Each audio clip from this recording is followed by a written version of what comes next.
All right. So welcome guys to the standard call number 2. This theme is setting physical standards that build strength, confidence, and energy so you can lead yourself and others as well.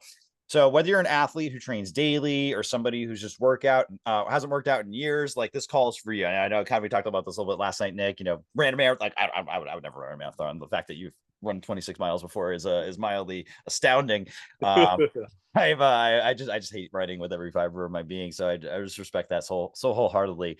But fitness I isn't about vanity, it's about vitality, and it's about having the energy to show up for your family, for your goals, and for your purpose. So, Nick, when you think about fitness, what comes to mind? Is it dread? Is it discipline? Is it pride? Josh. I think it's discipline. Well, I have a hard time with discipline because it's easy to fall off the wagon of being healthy. Yep. Like I used to go religiously to the gym like multiple times a week when I was like younger, and then you just Hmm. have like one cheat day, and it's so easy just to say, you know what, I'll just hold off the gym till tomorrow. So discipline was the big thing for me. Yeah, Yeah. that's awesome. Hey, Josh, how you doing? You over there? It's my uncle. Actually, my dad's best friend. What? I'll let him kind of stay in the background. Josh, feel free to turn your camera on and feel free. We're gonna reduce some participation. If you got something to take notes on, I'd recommend that. Thanks for hopping on. I appreciate you. So again, whether you're an athlete who trains daily, someone who hasn't worked out in years, again, this call is going to be for you. So I want to kind of start, guys, of where I kind of started. Like, if out of all the pillars that we're going to be about, brotherhood, fitness, finances, and just mental wellness, I believe the fitness part is the one that I've really mastered the most, and I've deep dived wholeheartedly. And this is kind of where it all started. So June and I paid for our wedding ourselves. Like, our parents really couldn't help us. So we paid for our wedding, and then we took like a year in between our honeymoon. And I remember June doing Insanity, and she finished like the day before her wedding. I did like a month of it, and I saw her do 2 months of it. And it's like, you are a badass. And then right after our wedding, we both just stopped caring. And we pretty much would we stopped eating healthy. We stopped. I probably drank a little bit more than I should have. I don't think I worked out a single day that entire year. So it was a kind of a little bit of a let go type of moment. Kind of like I kind of hit rock bottom with my fitness. And June took a picture of me in Thailand without my shirt on, and I frankly threw up in my mouth. I was pushing 240. Had no energy. I was just so tired all the time. And yeah, I think I hit like 245 was my max. And I tried every program there was: Insanity, P90X.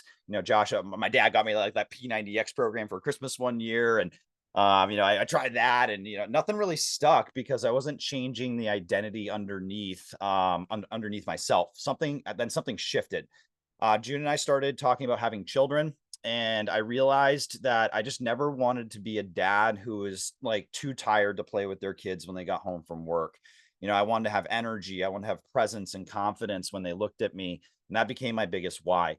Now, every time I try to talk myself out of working out, every time I think I'm too tired, I'll do it tomorrow, I picture Ada and Isla's wedding days, and I picture walking them down the aisle. And that thought alone just gets me out of bed because I need to be alive when that eventually happens. And we just never know when our time is up. And I just want to make sure that I'm putting myself in the best situation to be able to be there for my family in the future.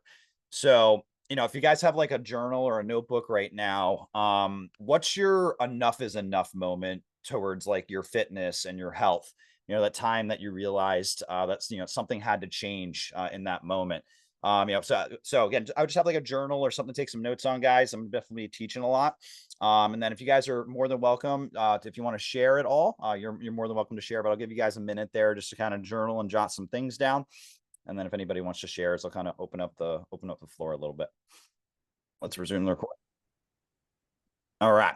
So all right. So, guys, the movement again is called the standard for a reason. So, goals are what we want, standards are what we accept. So, most people live their lives chasing goals, losing 20 pounds, make $100,000, get fit. But goals are external, they live in the future, and they depend on motivation.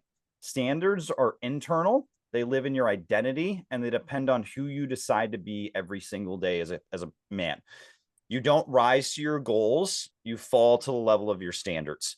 And if your standard is to move your body 3 times a week, drink a gallon of water a day, not miss 2 workouts in a row, your result will always reflect that baseline. I always say your current life is the decisions you've made the last 3 to 6 months. So if you're not liking where you are right now, you just got to look at the decisions you've made the last 3 or 4 months. And then moving forward, you think about where you could be in a different, in the next 3 or 4 months yourself, where you could be from right now when you start making those simple choices and standards for your life. So standard, again, is the decision that says, this is who I am right now. It's not conditional. It's not based on how you feel. It's a line that you draw in the sand that defines your identity. So I want you guys to write down one physical standard that you want to set for the next 30 days. Some standards that I have for myself, and you guys can feel free to steal any if you'd like. I have a standard of working out 3 times a week through hell or high water. No matter, my goal is 5, but my standard's 3. So no matter what, I'm always going to get to my 3 workouts. Now, the way I kind of do that, to kind of started doing it, because again, I didn't work out for a year and a half, and then I started to revamp this whole thing, is one morning, one evening, one weekend. That's kind of a simple way to kind of like create a simple workout schedule if you're not really sure how to plan it quite yet, or if you have a very busy, hectic work schedule and stuff like that. Another standard I have is to drink at least a half a gallon of water a day, but I try to drink a gallon. There's so many health benefits from just drinking and consuming more water. I find most human beings in the world are just massively dehydrated and just aren't drinking enough water in general, because they're drinking too much sugar with juices and sodas and all that other kind of stuff. Or even it's just like taking a walk, for 30 minutes, just, I want you guys to just have like that one standard that you want to set for yourself for the next 30 days. If you want, you can throw it in the chat box. You can come off mute and share whatever you guys like. I find accountability helps a lot. Okay. Standards. All right, everybody just kind of give me a thumbs up when you guys are good. Cool. Thanks, Nick. Josh. Perfect. Love it. I would love to know the standards. I can obviously help hold you guys accountable to those if you would like me to do that. All right. Next thing I want to kind of work on, by the way, guys, this whole call, I'm going to cover again, like fitness, nutrition, like stress relieving strategies, some like breathing techniques and stuff. I could do a call in every single one of these for like an hour or two. So I'm going to kind of give you guys the sky view of a lot of this. And then as this week's going to be fitness week. And I'm going to be posting some content throughout the week on the page to be able to kind of expand on some of the stuff that I'm teaching you guys right now. So coming to nutrition and just the awareness of your nutrition, most of us think that we eat pretty good, but we have no idea how much we're actually eating in our lives. And you can't change what you're not aware of. And the first step to taking control over your nutrition is to track it. So the biggest thing I had to do to like learn how to actually get in shape is I had to like educate myself on what I was putting in my body. And this sounds painful sometimes to some people, but tracking your calories is the easiest and simplest way to figure out like what your baseline caloric intake happens to be. So if I can challenge you guys, spend the next week or two just tracking every meal. There's a really cool app called MyFitnessPal. I'll put it in the chat box. Some of you guys might have used these before. I haven't tracked in 2 years, and then I started tracking again this week because I knew I was prepping for this call. And it's actually like wild, like how much more like energy I have. So now that I'm not like snacking randomly at night, I'm not grabbing like a little cracker or anything like there on the side.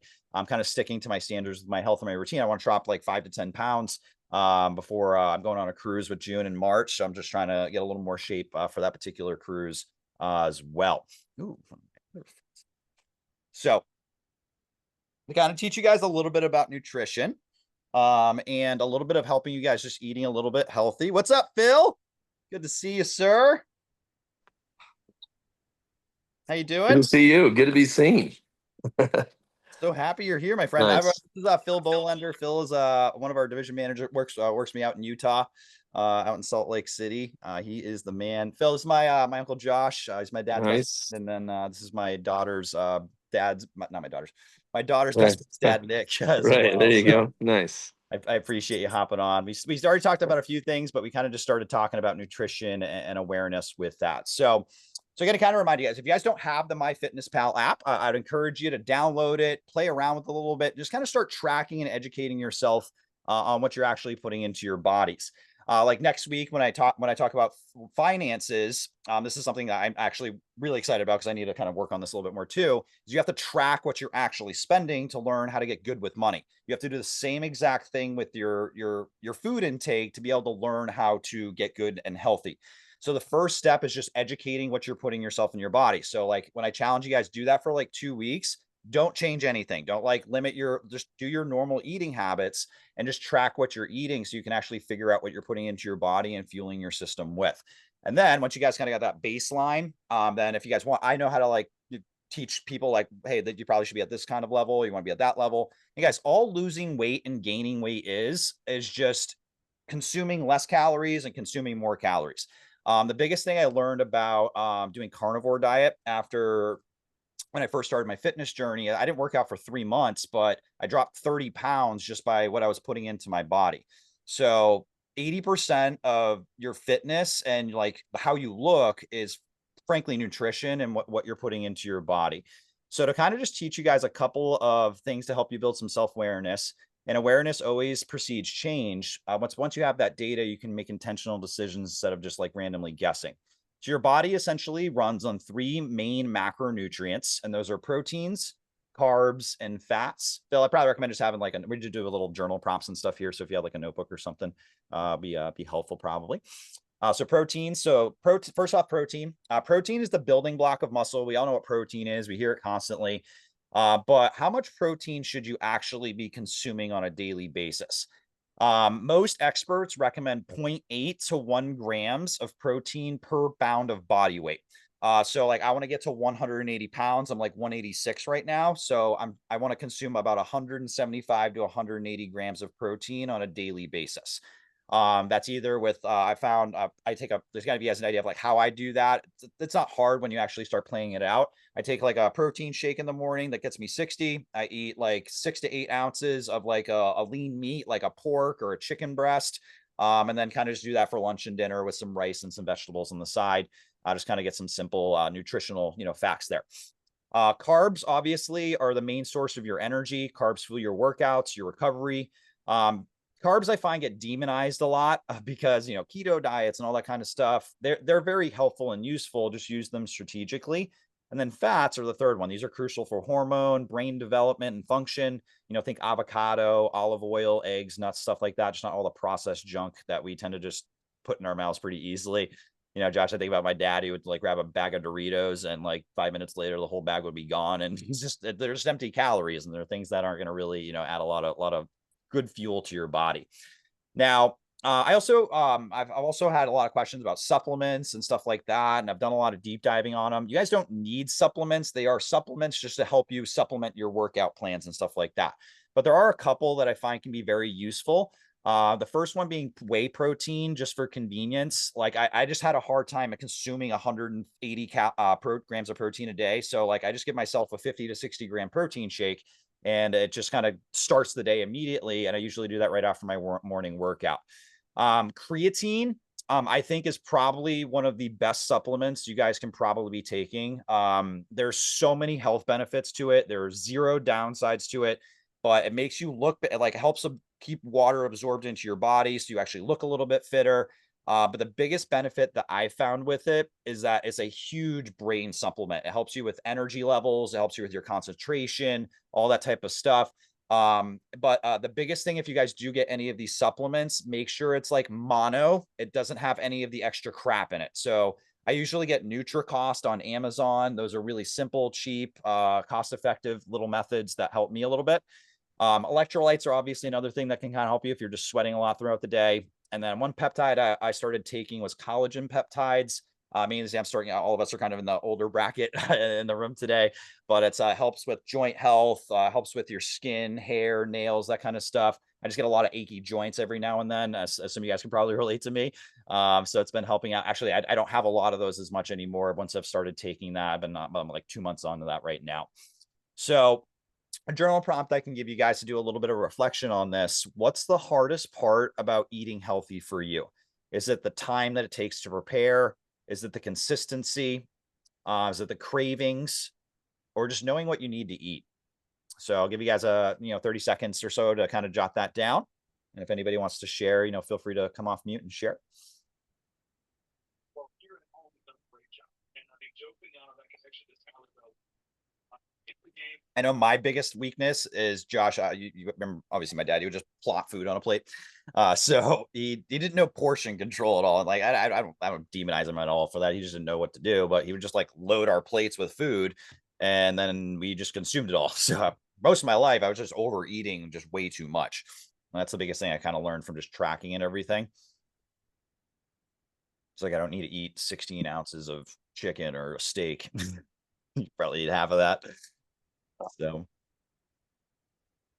anyone want to share it all? Yeah, no pressure, but I mean, I'll say for me, it's the time and preparation for sure. Is probably the bigger of the challenges. Okay. It's easy to say that I'm a foodie and I love to grab, and I do like to eat. And so for sure I like that. So sometimes I'll just eat whatever there is or whatever feels good or sounds good or smells good, but it's probably, as far as eating healthier, it's time and preparation and planning needed. Would you like a tip, Phil? Sure. Meal prep. That's the biggest thing I had to do in 75 hard. So my wife and I would like just make like 8-10 meals all at a time and just kind of prep them in little dishes so that like when we just left for work in the morning, we could just grab something out of the fridge. First, like, oh, I have to prep my lunch today. I have to prep my dinner today. So I find that to be a simple and easy way. So I spend like 2 hours on a Sunday and just kind of meal prep for the week is a simple way to kind of do that. Just cook a ton of that you want, some vegetables, kind of whatever you want to do. ChatGPT you can throw that in there. It can probably help out a lot too if you wanted some variety and everything like that. Josh, you unmuted. Yeah, I figured out the volume. Yeah, awesome. I figured it out. It took a little while, but I got it. Fantastic. Good to have you. All right, guys. So the next thing I want to kind of talk to you guys about is some kind of lessons that I learned doing 75 hard and kind of the mentality about doing that. Now, before I kind of dive in, I do want to show you guys just a couple of pictures to show you like how I've been able to create some consistency and actually how bad I actually was at my low point. So I'm just going to share a quick little picture. Some of you guys might have seen this on my Instagram at some point, but this picture right here was right when I left Thailand. When I got back from Thailand, that picture my wife took me on the beach, Nick, that was pretty much that right there. I was weighing 245 pounds in that photo. This picture right here was after 3 months of doing carnivore diet with zero working out. This picture is when I started doing 75 hard. This is when I finished it. And then I did another 30-day round of it right here. And then to show you guys, like even that was back in 2020. Yeah, I started right in COVID. I literally did this right at the beginning of COVID. And then this is like me like 2 weeks ago. So like I've been able to create consistency and habits. You guys can see like I'm probably I look a little bigger in that second photo, but I've added like 15 pounds of muscle over the last year or so just doing that. So obviously I kind of look a little bit bigger in that sense. I'm doing a little bit of a cut right now. So I'm starting to track my calories again. So I'm just kind of showing you guys like making very simple choices like this can drastically improve, even the next 2, 3, 4 months of your life. And it's helping you create some consistency in the long runs as well. So, and Bill, I know we've talked about this a couple of times at retreats and stuff, but I've done 75 hard a few times. People think it's a workout challenge, which yes, there is definitely a very big physical component to it, but it's really an integrity challenge with yourself. It's about proving to yourself that your word means something to you. The biggest mistake people make with discipline is thinking about motivation. It's not. Motivation is a feeling. It fades. Discipline is a muscle and it grows with each rep that you take. And every time you're accountable with yourself, that muscle is going to get bigger and bigger. 75 hard worked for me because it forces daily consistency. There's no shortcuts. There's no excuses. And every time you keep a promise to yourself, even a small one, your confidence is going to compound. Now, I'm not telling any of you guys you need to do 75 hard or anything like that. It's definitely a challenge that, I wouldn't undertake lightly. But if any of you guys ever want to try that out, I know I've coached dozens of people through doing this before. So if you guys ever want to kind of dive into it, I'm more than happy to teach you. But you don't need 75 hard to build these habits. I just know myself personally, and I needed to force myself into a situation where I needed to get really good at this. And this kind of like forced me to do it. But that's how momentum's built. You know, miss one day, it's easier to miss two. But when you keep your streak alive, you build something deeper than willpower. You build self-trust with yourself. And I find fitness and just being healthy in general, and I'm not talking about having six packs or anything like that, but I find that is the biggest thing to helping you create good mental health and wellness in yourself. You build confidence, source of confidence to draw on for years. Like, I remember so many times where I was in a dark moment and I thought about just like when I finished 75 hard that first time. I remember like ripping my shirt off in the middle of a snowstorm on Christmas Eve and just screaming at the top of my lungs, and like it's just something I've been able to look back on a lot in my life when I'm going through really challenging moments. Like, you did that, like you can definitely get over this. So some core lessons that to kind of summarize: consistency beats motivation, momentum is going to compound exponentially, and confidence is built through keeping promises. So a little prompt I can give you guys here is, what's one daily promise you could keep, you could start keeping to yourself right now? Whether that's drinking a gallon of water a day, not hitting your snooze button when you say you're supposed to get out of bed, you know, going for a walk 3 times a week, or starting your workout journey, doing that 3 times a week. So there's the prompt right there in the chat box if you guys want to do a little bit of a reflection right there. Okay. You guys a few seconds there.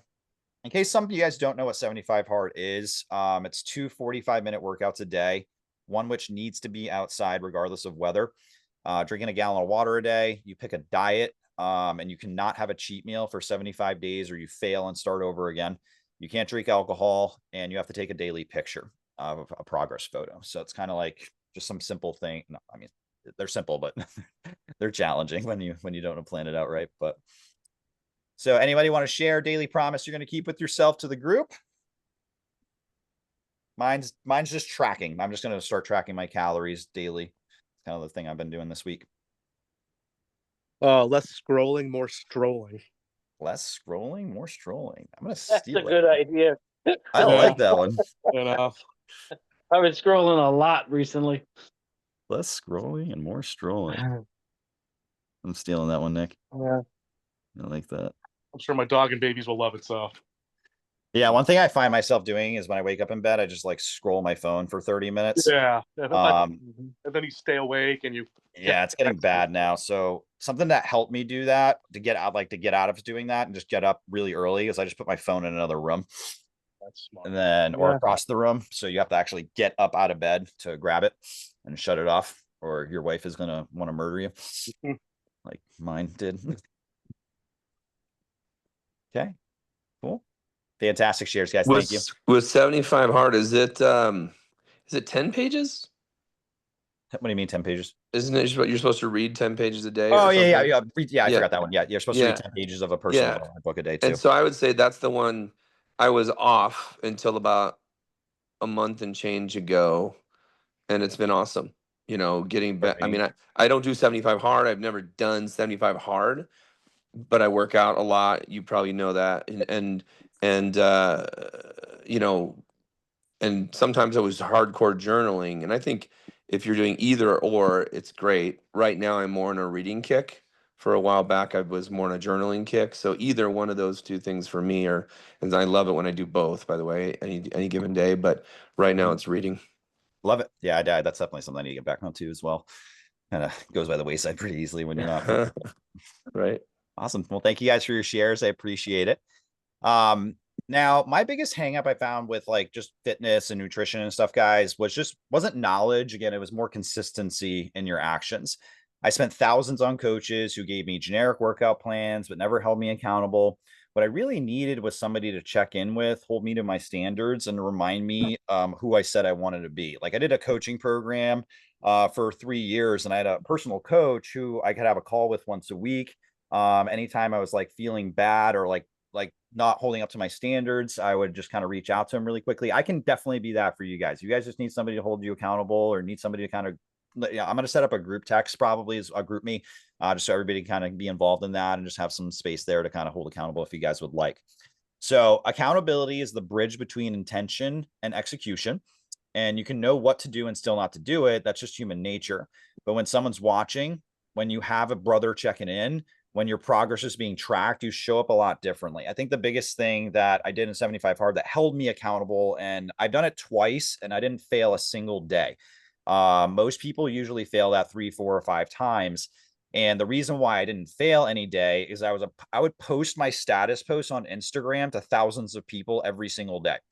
I have found in life, it's easier to let yourself down than to let others down. So I just knew that about myself wholeheartedly. So I didn't want to like have somebody in 3 weeks be like, Aaron, how's 75 hard going? It's like, oh, I failed last week.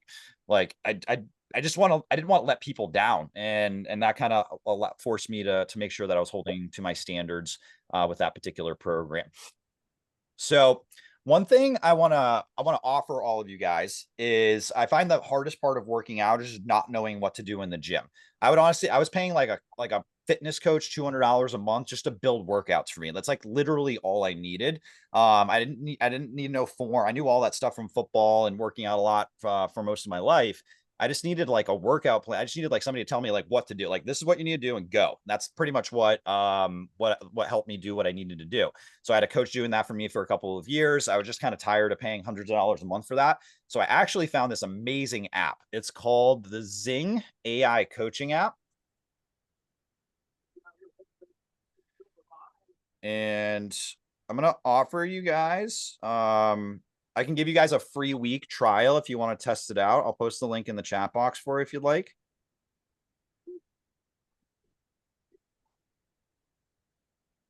And I'll text you guys after if you want to. But just click that on your phone and it'll just download the app and you get a free 7-day trial with that app. What I love about this particular workout app is it has zero thought into it whatsoever.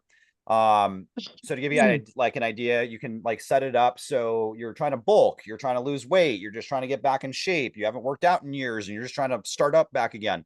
And what's really amazing about this app, it can set the days you want to work out, or it can, and you just you can set the days, or the AI can set the days for you, whatever you if you have more of a flexible schedule. That's what I did during COVID and everything like that, so I could work out whenever.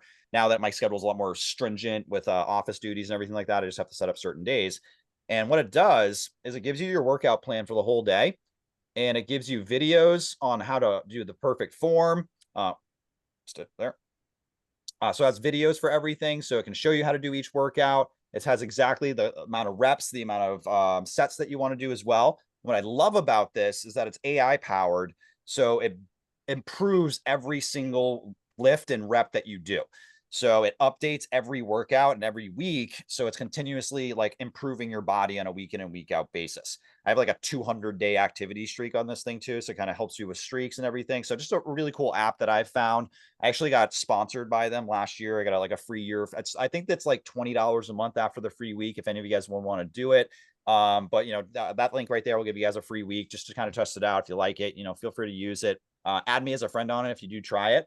And I can kind of see what you guys are doing and kind of helping coach you guys if you need any support with the lifting. And again, I know there's like a wide arrays of people who are, you know, working out every day. You know, Nick, you're trying to get back into it. Josh, I know what you've been doing for working outs and stuff like that, but you know, it's for beginners all the way to super advanced people in fitness. So and then the last couple of things I want to teach you guys, I want to teach a little bit about sleep, stress, and recovery as we kind of finish up the last portion of this call. And then for those of you guys that are excited about this, I'm going to try and teach you guys this thing called Wim Hof breathing, which is, and we'll do like a 10-minute session with this if you guys are excited about doing something like that as well. So the reason why I want to finish with sleep and recovery is you can't outwork bad recovery. Sleep isn't lazy, it's a performance fuel, and your body doesn't grow when you train. It grows when you're at rest. Sleep is where recovery, growth hormone production, mental clarity all happen. And you need at least, you know, most people say 7 to 9 hours minimum per night. I know some people are on 6 or 7. You know, I find I'm perfect with 7. You know, if I get 7 hours of sleep, I'm going to be rocking and rolling for the whole day.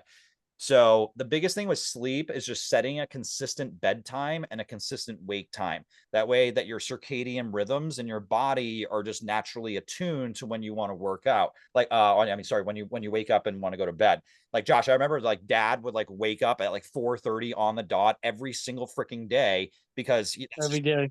when he woke up, and like, he was like, I don't even know alarm at this point. It's because he was very consistent going to bed at the right time. And, you know, he obviously just woke up at the same time every single day. You guys would be surprised what like just having consistent sleep like that will actually do for your energy levels. And I want to teach you guys 3 different stress relieving kind of breathing techniques. And Phil, you might have heard some of these before, obviously, but the first one, I'm going to give you guys 3 different ones. The first one is going to be like something you can do in like 5 to 10 seconds and kind of just immediately get yourself out of a stress response. The second one is going to be more of like a 30 to second to like a 2-minute type of exercise. And then the Wim Hof breathing is more of like a 10 to 20-minute type of exercise if you want to do more, long-term meditation and stuff like that. So the first thing I want to teach you guys is what's called Huberman's physiological sigh. You can do this in literally under 30 seconds. So when stress spikes, here's a simple tool from neuroscience. It's not woo-woo, it's based off neuroscience. So what you want to do is inhale deeply through your nose and then take a second smaller inhale at the top of it and then exhale slowly through your mouth. So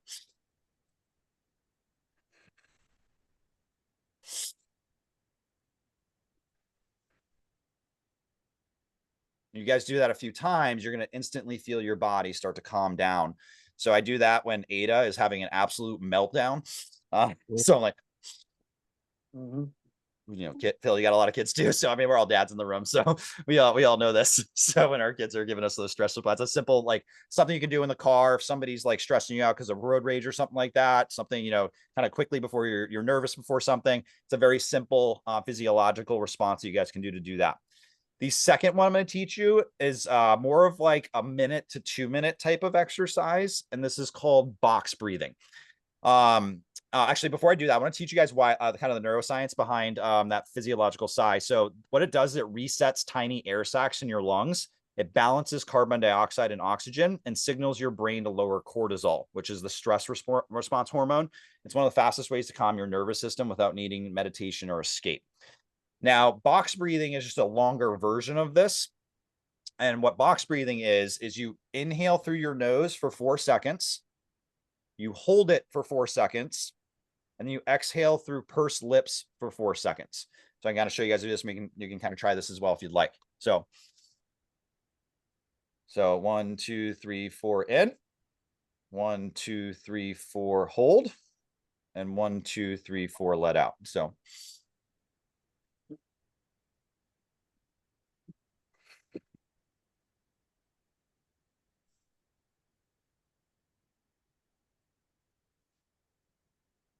and you just do that a few times. Again, you do that for 30 seconds to a minute, however long. Kind of is a little bit more of a longer form than the quick breathe.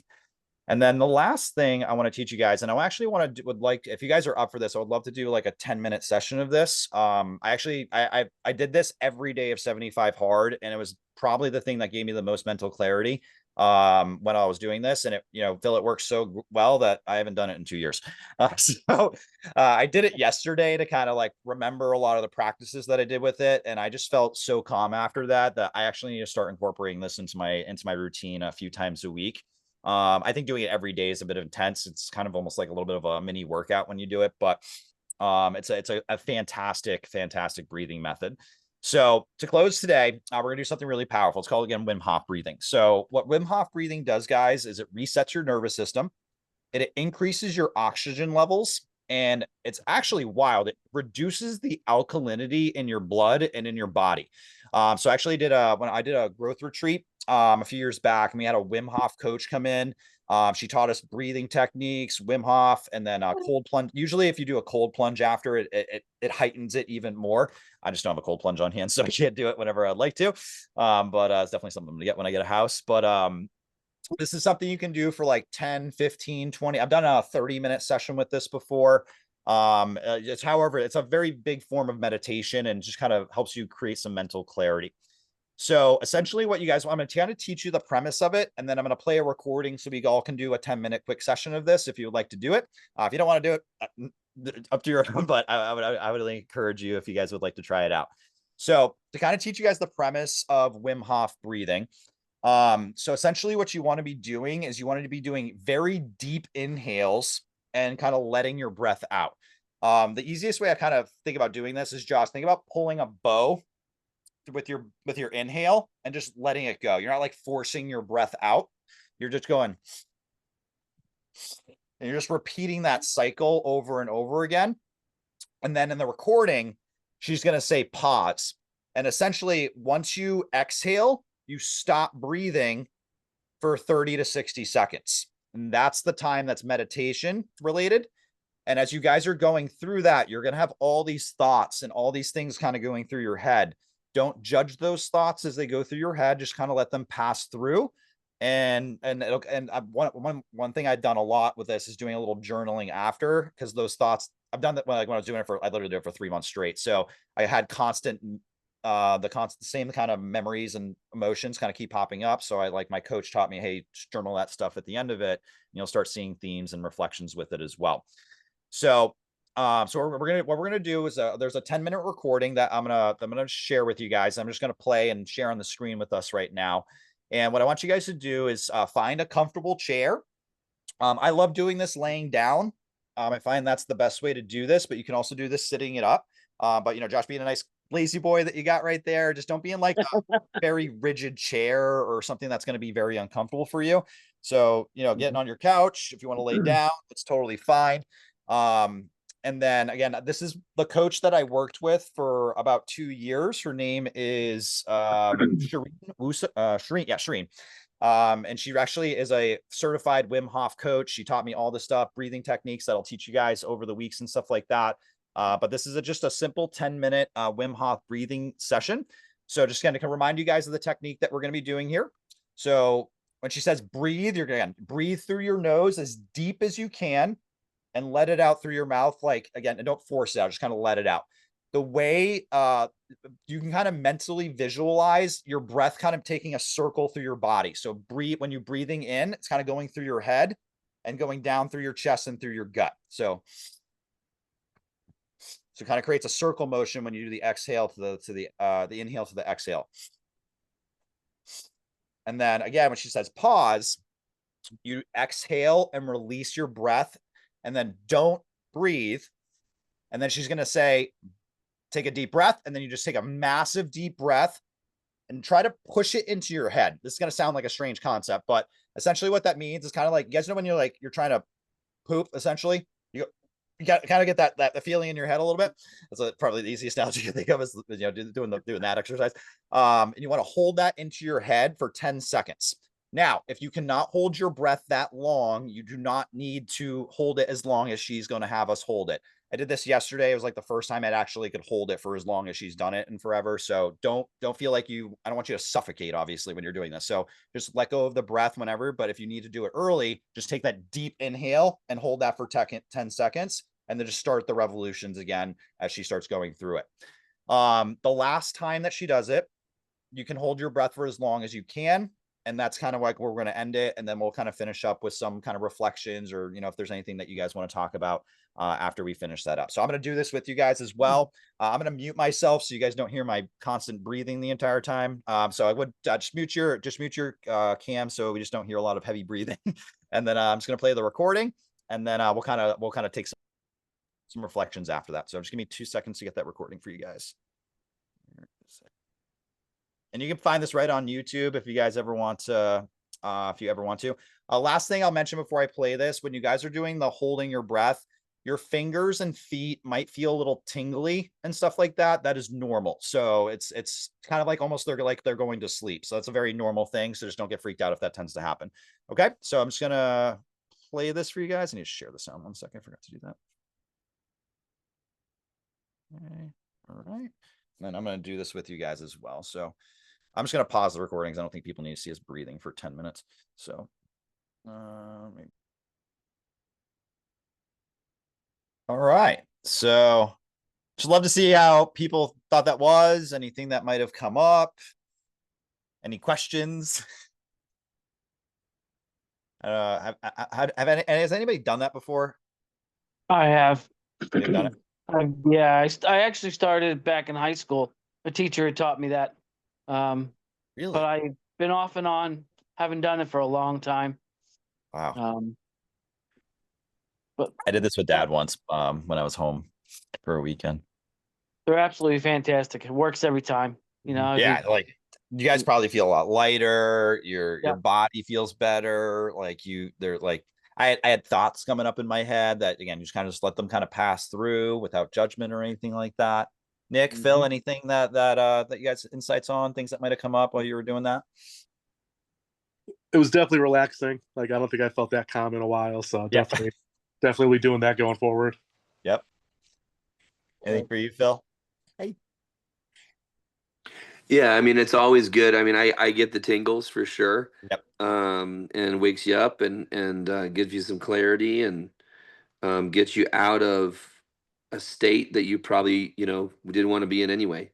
Yep. Like literally every time, Yeah, I think the biggest part is the retention part where you're holding and just meditating, because our lives are so chaotic. There's noises, there's distractions everywhere. And it's a good like 10-minute session to kind of just close, like let your mind just kind of be free and not handle all the distractions and stuff like that. So I appreciate you guys, trying that out. So I didn't know most of you guys had tried that before. So that was really exciting. So notice how calm and alive your body feels. That's what alignment feels like, and your mind and body are working together. So as I close out the call for you guys, just some challenges that I would recommend. By the way, I'm going to post that link in the chat box if any of you guys would like it to be able to use. She has like a 15-minute version. She has like a 30-minute version, a 45-minute version. I just think the 10 to 15 ones is the best for me.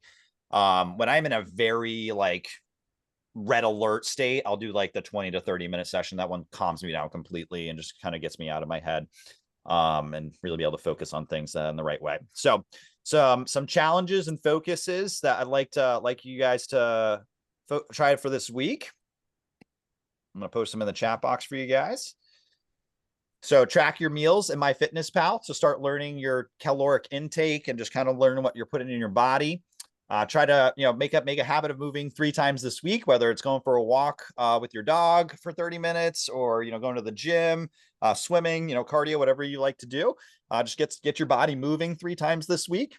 Try to get your sleep to 7 hours. And then try that Zing app that I gave you guys in the chat box to track your progress and stuff like that. I'd love to see what you guys think about that. Next week, when we come back on our call, I'll kind of ask you guys how we're doing on all those insights and stuff. Those of you guys watching the recording, I'm excited to have you next week. We're going to, again, have our next call Saturday at 3 p.m. We're going to, again, just going to remind you guys the 4 pillars of the standard. First one is again, mental wellness and health, and your health, mental and your well-being, physical fitness, your finances, and just your brotherhood and community. And I'm going to try to focus 1 week on each of those particular pillars. Next week is going to be all about finances, getting your budget, tracking. Some of you guys are better at this than me. So yeah, I want to do a little more collaboration as well, because I definitely know I'm not the greatest at finances. I definitely know some great things that I've learned. Yeah, and this is not just a platform for me to be able to teach you guys. Again, I want, if there's, Phil, you probably know way more about leadership and coaching, some of that stuff like me. Like, I've like Earl Kelly's already like offered, hey, I'm more than happy to be a guest speaker. Like, I'm already kind of figuring out some people that can come in and teach us stuff as well. I'm just kind of creating that baseline for the first 4 calls so we can kind of create that standard for us. And I'm gonna add everybody to the group me as well. So we just have like a nice little texting, thread, so you guys can, post insights. If you have questions about stuff, I'll add people that were in last week as well, and people that have been interested that just haven't been able to hop on. But as we finish up our call, kind of finishing up with our motto, we rise, we lead, and we love together. So thank you guys so much. And last thing I'll mention, please share this with any men in your life that need something like this. I want to make this like a massive movement. I was talking to Nick about this before most of you guys hopped on. Like my vision for this in 10, 20 years is a global movement. I want to change the standard for the way men think about themselves, the way they lead their families, the way the husbands and fathers lead their kids.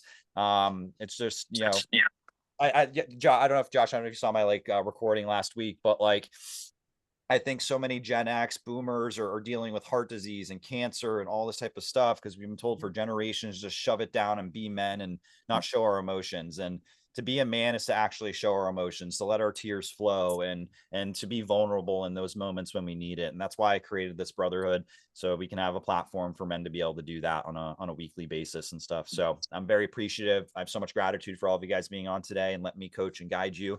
And thank you so much. Hope you guys have an amazing day. Thanks, Aaron. Thanks, Aaron.